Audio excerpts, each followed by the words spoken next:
Halo Ibu dan teman-teman, perkenalkan nama saya Flora Octavina Mitang dari kelas B semester 2. Di sini saya akan mempresentasikan tentang materi teori Health Belief Model, di mana saya akan membahas tentang penemu teori ini, konsep atau tahapan-tahapan dari teori ini, dan contoh dari teori ini.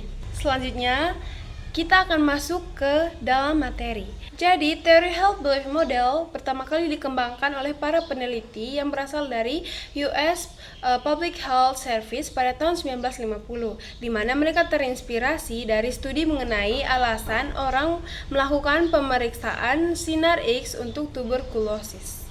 Lalu dikembangkan lebih lanjut oleh Marcel Becker dari Johns Hopkins University dan University of Michigan School. Selanjutnya saya akan menjelaskan tentang tahapan dalam teori HBM. Jadi tahap yang pertama adalah merasa rentan.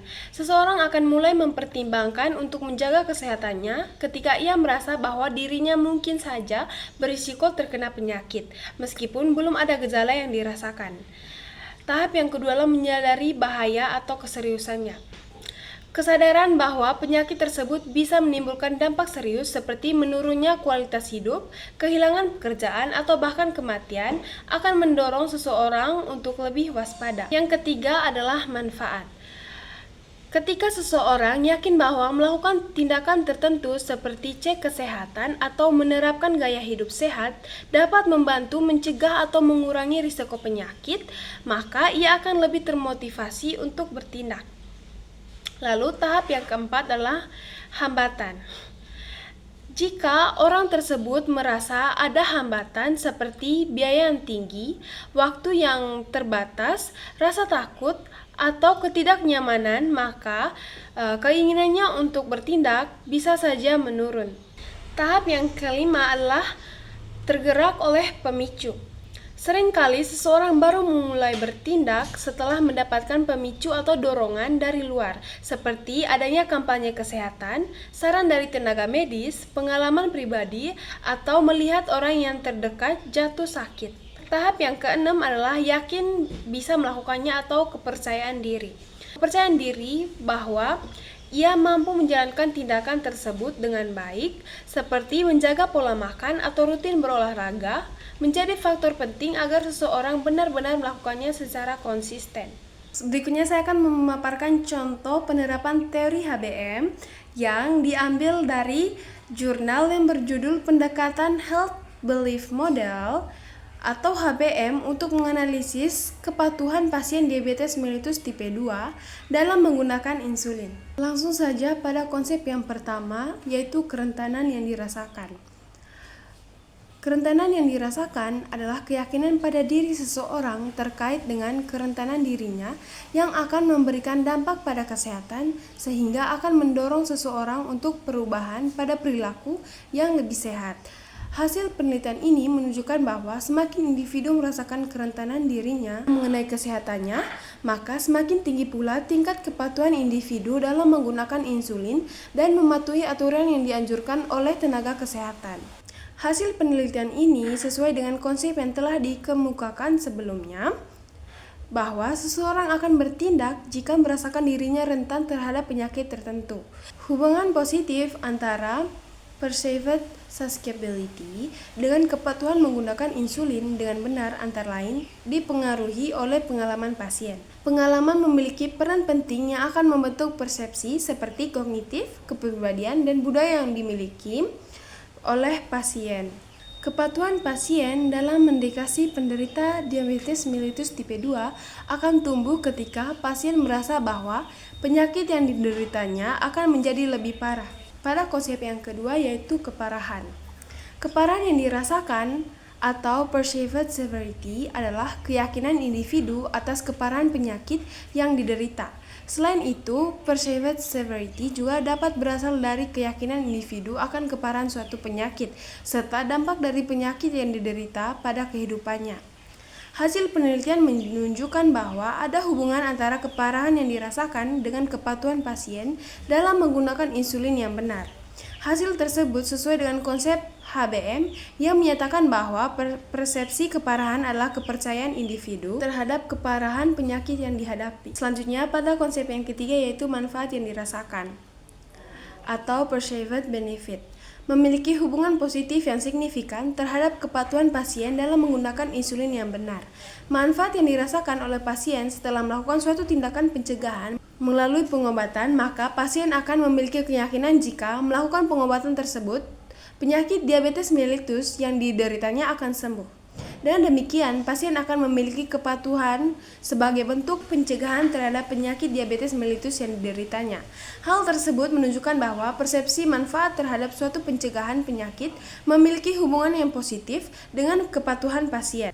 Perceived benefit adalah individu yang memiliki keyakinan terhadap manfaat yang akan dirasakan apabila melakukan perilaku sehat. Manfaat yang dirasakan memiliki peran penting dalam menentukan perilaku untuk melakukan pencegahan pada suatu penyakit. Semakin sadar pasien mengenai manfaat yang dirasakan dengan perilaku sehat, maka akan semakin patuh pasien menggunakan insulin pada waktu, tempat, dan dosis yang benar. Maka dari itu bahwa pasien harus percaya bahwa manfaat perilaku sehat adalah penting bagi diri mereka sendiri untuk semakin sehat. Menurut penelitian umum, menyampaikan keyakinan dan persepsi dapat dikaitkan dengan memotivasi seseorang untuk melakukan suatu tindakan. Keyakinan tentang manfaat dengan mematuhi tetapi sesuai yang dianjurkan tenaga kesehatan adalah menjadi hal yang penting. Hal ini sesuai dengan hasil penelitian yaitu manfaat yang dirasakan memiliki hubungan positif yang signifikan terhadap kepatuhan pasien dalam menggunakan insulin yang benar. Selanjutnya, konsep yang keempat yaitu hambatan yang dirasakan atau perceived barrier, mempunyai pengaruh negatif dan signifikan terhadap kepatuhan pasien. Perceived barriers merupakan komponen yang memberikan dampak negatif pada diri individu yang akan menjadi penghalang untuk memiliki perilaku yang sehat. Tujuan dari adanya teori HBM dalam menangani suatu masalah adalah hambatan yang dirasakan untuk berubah. Individu akan melakukan evaluasi terkait hambatan yang dialaminya. Evaluasi tersebut dilakukan dengan cara merubah perilaku dari individu yang menjadi hambatan.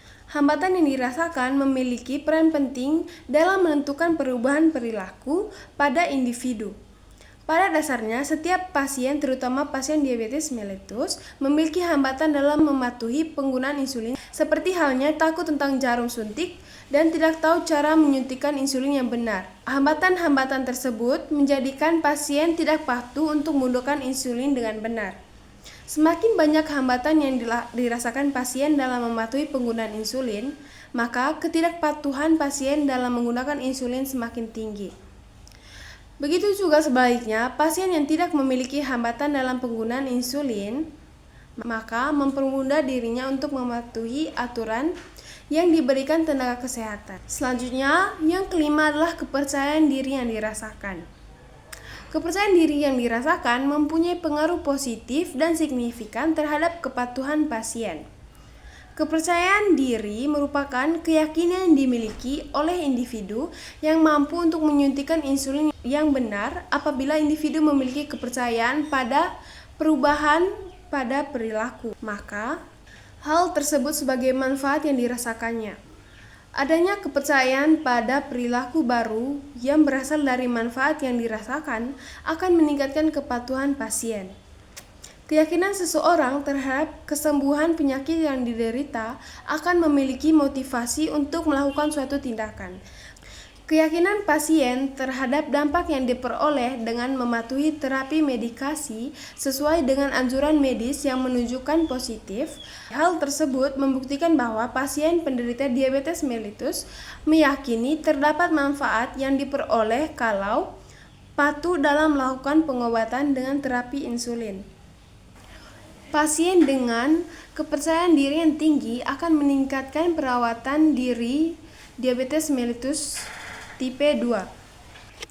di mana seseorang yang memiliki kepercayaan diri yang baik akan lebih patuh pada perilaku preventif untuk melakukan suatu pencegahan.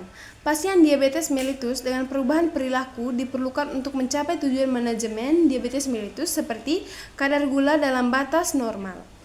Kepercayaan diri adalah keyakinan pasien dalam bertindak dan berperilaku yang sesuai dengan harapan pasien dan tenaga kesehatan. Kepercayaan diri dapat mempengaruhi kepatuhan melalui pemikiran, motivasi diri, dan tindakan.